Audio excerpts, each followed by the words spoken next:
DMs and D&D players alike have done some truly heinous things, but we're here to uncover the truth. I'm going to read out 2 scenarios. Nigel and Vince are trying to figure out which one is a true story and which one was entirely made up by myself. They are going to be playing against each other, though discussing the stories together. Let's hear our first set of stories. Our first category is the TikTok tell-alls. The first story is called, "Did you grab a token?" Back in 2022, a DM slipped up on TikTok and stated that he provides his party with a certain amount of bathroom tokens. He only allowed a certain amount of tokens to be used during his sessions, and after they were gone, you could no longer use the restroom. He pushed this as DM advice to ensure more games were uninterrupted and encouraged others to try it out at their tables. Man, it's a monster. That's terrible. It's heinous. Did Colin do this? Yeah, Colin. Story number 2 is simply titled, "You're Late." In late 2023, a player came forth on TikTok to express her horror story of a past campaign. Her DM would dock everyone's maximum HP by 1 for every single minute they were late to the session. This health could not be restored in any way whatsoever and reset after the session ended. The DM would then wish us better luck on arriving next time early, though provided no benefits for actually arriving before the scheduled time. Okay. I would say if you were like 10 minutes early, you add like an extra like 5 temp HP or something like that. Yeah. But I like it. I kind of like it. I mean, who's gonna show up late at that point? Yeah, but like at the same time, whenever we play, we all arrive on time, but then the session doesn't start for half an hour anyway. So. But we're on time. Yeah.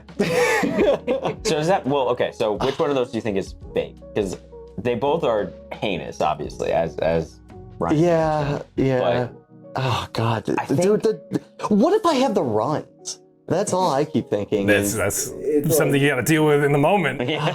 Or just shit yourself at the table. Yeah, I mean, Or what are they you're do? gonna have to, yeah. Yeah, like, truly, that's, like, what are you gonna do to stop me? Are you gonna, like, physically tackle me to the ground? See, I want to say that's fake because I just can't imagine it, but that's why I'm saying that's the real one. I think I'm gonna go with the late docking, because it feels like something a really controlling DM would do. Because, I mean, if one person steps away, you just keep playing, right? It's not like the whole group's going to the bathroom at once for that. So I'm gonna say that the other one. Our real true story that happened back on TikTok is something that was covered by Colin in a TikTok of his own, discussing how wild of a statement this actually is. The bathroom tokens was the true story. Oh my God, that's disgusting, dude!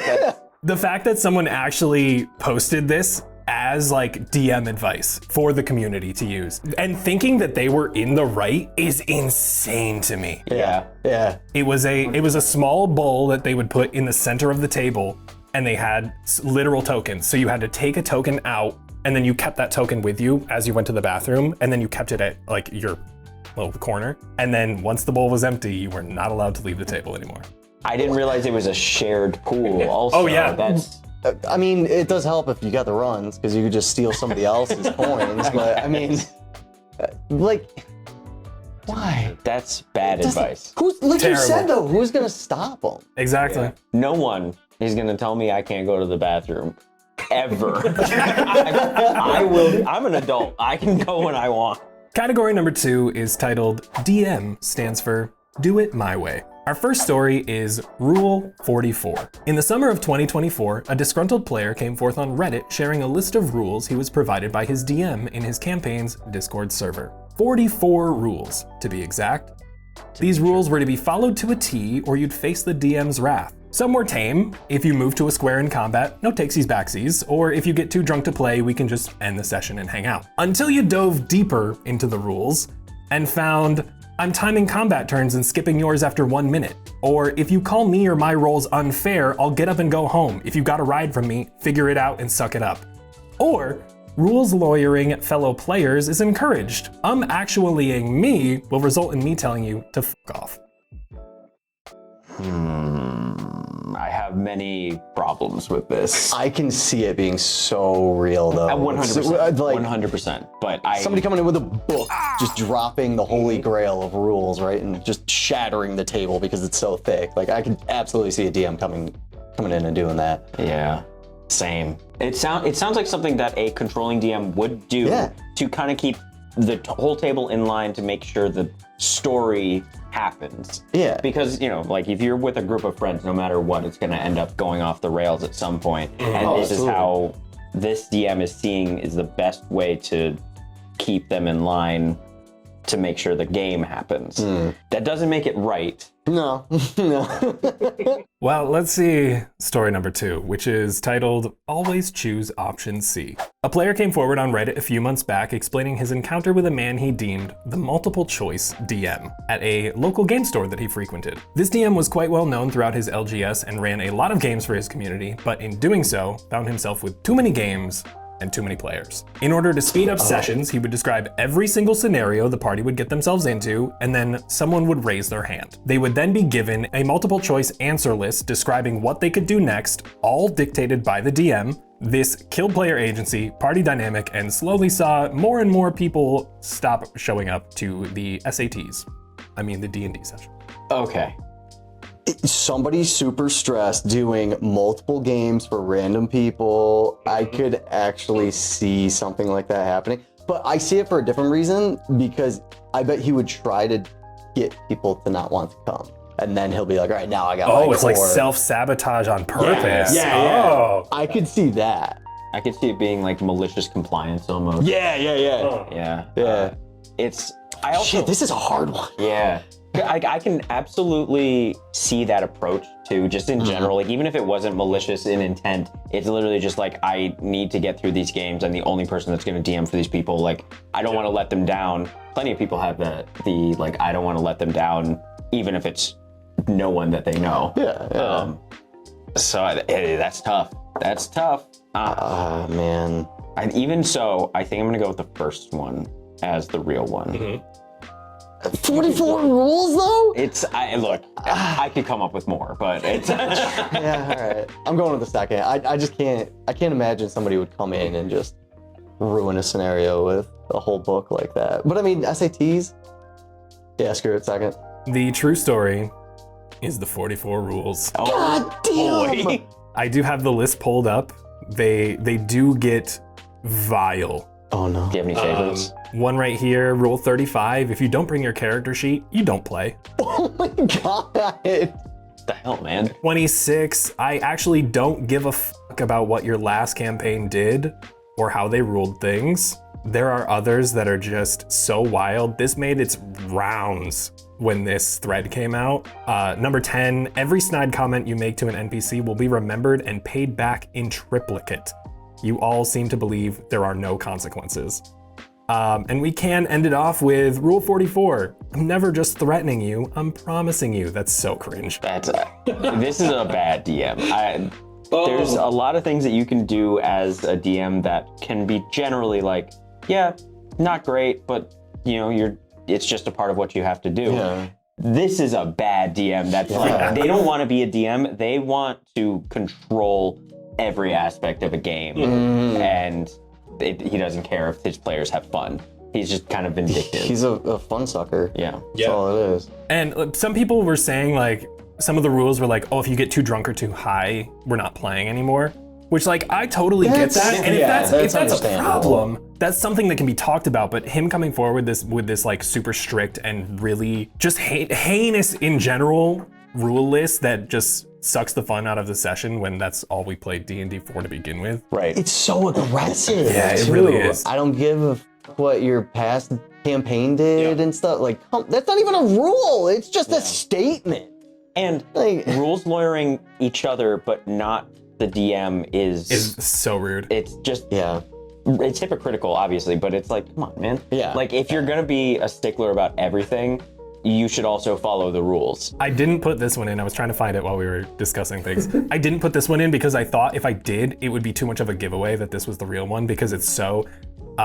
Rule 22, instant death traps and mechanics are now coming into place. If you call these things unfair moving forward, I will laugh at you, tell you to fuck off, and go cry some more. That's so rude. Exactly. I hope his players instant left. death stuff too, like that, like just a trap. Like I don't like that. I don't want to play in a campaign like that. I mean, it was fun when we did the that one tap. Yeah, Tomb of Oh my Annihilation. God, yeah. That was fun, but that was just like a one shot. Like, Yeah. yeah, let's just Exactly. screw That's around, not you our know? actual campaign that we've set so much time into to get to that Yeah, location right, and everything. All right, let's move on to category number 3. Let's not do it live. These are first-hand experiences, and I will be reading them from the player's POV. This first story is called Waist Up. In July of 2021, our live stream was cut short and our DM was never heard from again, wiping himself clean from the internet after an incident that occurred live in front of 76 viewers. The hot summer sun was upon us and the game commenced. Most of us sweating due to the heat, sitting at our computers while streaming, and also just from the anxiety of being live and putting on a show. Just over an hour into the live stream, the DM's cat knocked over a glass of Gatorade off the table on the opposite side of the room. Our DM, in a panic, jumped up out of his chair to clean the mess and the glass, only to reveal his complete lack of pants. We all gasped, the stream went down, and our Discord call immediately dropped. We were all quickly unfriended, or maybe even blocked, we aren't quite sure, and his socials were wiped clean by the end of the night. Buddy. So how much are we talking? Are we talking like nothing? It was not stated, just that there were no pants. I feel like you wouldn't react like that if it was literally anything on. Depending on what they were wearing under, though. I guess. That is true. Yeah. Yeah, but 76 people, that's nothing to sneeze at, but like, That got you so good. okay, all right. All right, let's see. And the second story is simply titled The Plug. Just over 2 years ago, our dungeon master in a live recorded game found himself in a dastardly and devious mood. The BBEG of a very important arc we were in had finally revealed herself, which was a cheeky little betrayal and twist for us, and wisdom saving throws ensued all around the table. Only one single person succeeded, our paladin, who was the only one not in this mind-controlled coma-like state that the BBEG had put us in. The BBEG then forced this conscious player to choose which of his friends were going to die. Sounds familiar. Yeah. It does indeed, and you can listen to it on Cast Party, your brand new favorite podcast, a D&D actual play podcast that sets real-world people into the fantasy world of Vendrea, and you can enjoy it just like we all did when it happened to us, literally. I can't believe we just got pulled into our own ad. Where the ad? Well, but you can't, that's a live episode that we recorded too. It is. So, Yeah, that was you our can- first time together. You can too. actually go watch that. It is on the channel too. Everybody together. Yeah. That's the first, yeah. All right, I'm sorry. I'll give you both a point for that. Thank you for going along with me. This is category 4, tweet goes the owlbear. I'm going to read you 2 tweets from #DND, and you're going to tell me which one is a real tweet and which one was made up by me. Oh, God. The first one, it's complicated. WTF. This is my first time trying out romance in any TTRPG and will probably be my last. Oh no. My character Twilly is currently romancing another one of our PCs in our #DND campaign. Tonight, our characters had their first kiss. I got home to find my party member had changed his relationship status on Facebook, stating that he and I were finally official. I want to throw up. If that one's real, I don't think there's a better option. Tweet number 2 is called Pregante. Okay. I'm playing a female character. The DM had an NPC hit on me. I made it clear that my character was not interested on multiple occasions. I missed a session and was told my character slept with that NPC and will now have to make a check to see if she's pregnant. I'm furious. #DND. One of these is not real? One of these is fake, but one of these is an actual tweet that was making its rounds. So good though. I could see them both.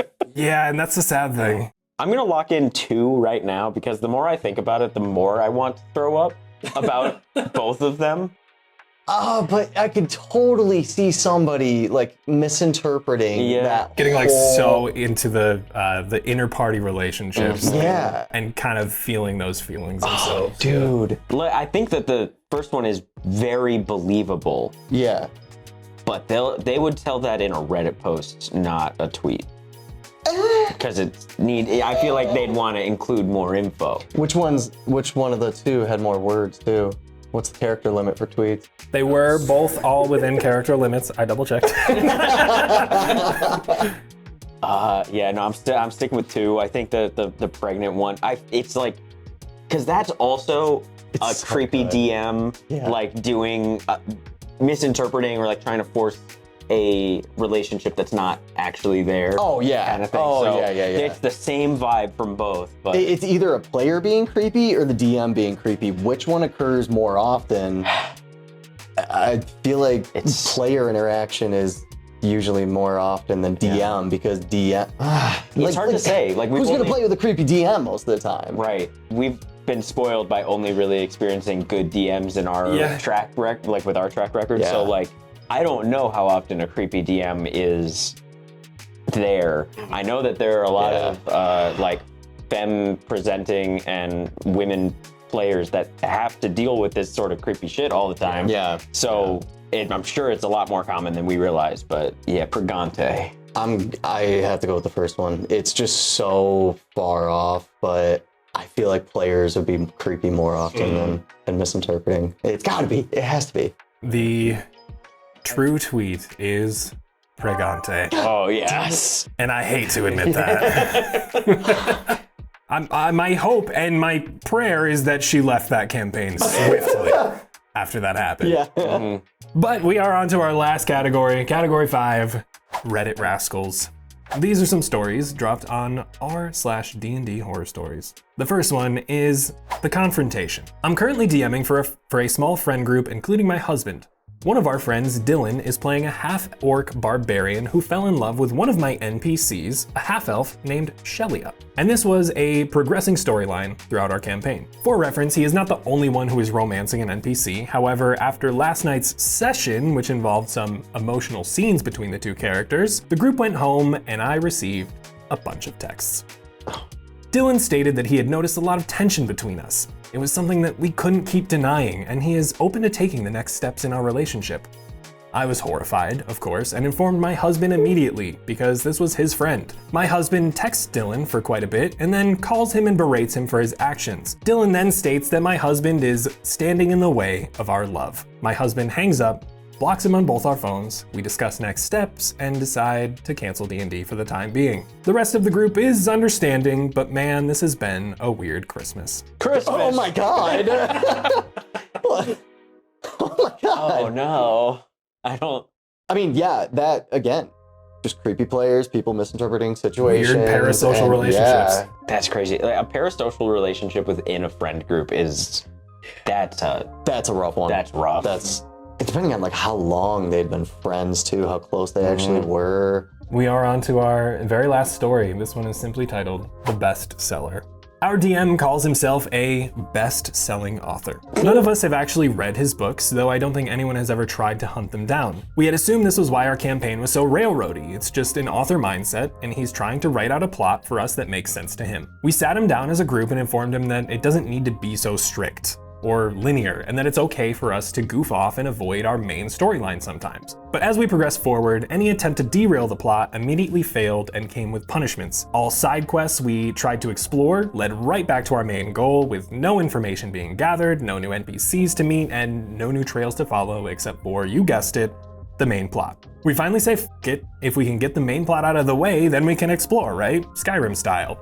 Our party only consists of 3 players, so we end up breezing through, avoiding all inter-party relationships, roleplay, and focusing solely on getting through this story that he crafted for us. However, it came to a halt. It has been a month since we last played, and our DM keeps pushing off the next session. Frustrated, we finally pester him over Discord on why he keeps delaying our next session. He proceeds to tell us that he hasn't finished the end of his new book yet, so he doesn't know what happens next. That is my biggest fear. Yeah. Learning how to be, like, as someone that's like actively trying to learn how to be a DM. Yeah. And making your own story right now. Yeah, right? exactly. Yeah. Like, I don't want to end up doing that because I also have written stories. I want to be like a more successful author, but I also don't want to craft a story for people to just be in. I want them to be the story, you know? And so like, I'm so scared of that happening that that's gonna be my answer. I'm saying that early again, but I'm gonna go with that one because I fear it. I mean, I see that one happening, not nearly as often as the other one. Definitely. I have to go with the whole just people misinterpreting situation. And also, I'm down one. I have to go opposite Nigel too. So. Oh, so you are going for the bestseller? Yeah. You're going for the confrontation? Yeah. The true story was indeed the confrontation. There we are. Which puts us at a tie, so congratulations, it is 3-3. But that is our first round of these D&D horror stories. Some fake, some not. I hope my fakes were kind of convincing as far as like, the tweets and stuff. So I had a lot of fun writing these, and I had so much fun discussing them with you guys. So thank you for joining up. If you want more of our nonsense, check us out on Cast Party, our actual play podcast. We have weekly content, fully edited, sound design, easily bingeable. Stick around for more nonsensical videos that I'm sure we're gonna do.